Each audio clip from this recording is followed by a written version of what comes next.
So welcome back to the tool shed. In this tool, the campfire, I'm going to share with you a personal tool. All of my tools I use, but this one I use 2, 3, 4, 5 times a week in the morning in meditation. So every morning I sit in meditation, and there are different forms of meditation. Sometimes I'll chant, sometimes I'll sit and quiet my thoughts, or at least I'll try. Sometimes I will do guided visualization. And this one is a sort of a guided visualization. It comes from that, but it's its own thing. There's really nowhere to go. We just sit at a campfire. Multiple reasons why I do this. Number one is sometimes I just need to distill my thoughts, to harness my thoughts, and quiet, contemplative, mindfulness meditation isn't my pathway in that morning. So I'll visualize a campfire, but it's not just any old campfire. For me, it's a campfire of my youth. Interestingly, I didn't have many campfires in my youth. I always wanted to be a camper, an outdoorsman, go hiking, camping. In fact, my best friend Mark and I begged our dads, who happened to be good friends, to take us. And they promised, and it never happened. And now my dad is gone, and my best friend Mark is physically gone. I'll tell you about that. But it's nostalgic for me to sit around a campfire and reclaim that piece of me. I do it now out in the woods, by the way. I love it. But I don't need to go to the woods. I can just sit in my living room at 5 a.m. when I get up, and I just visualize a campfire.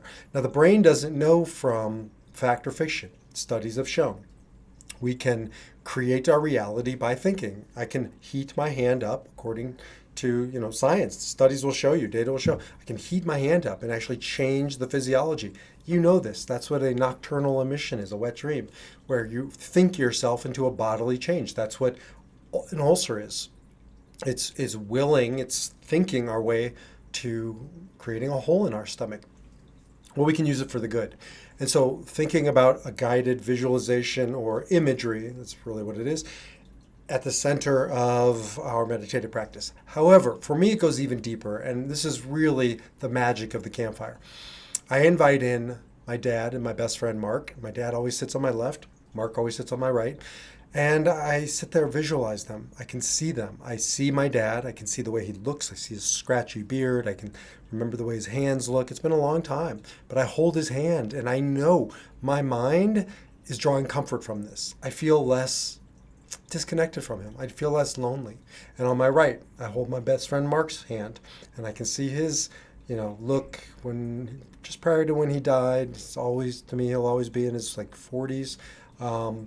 I see, Mark has kind of a stain on his tooth, just fairly noticeable, but I knew him for, was almost 50 years at that point. We were best friends.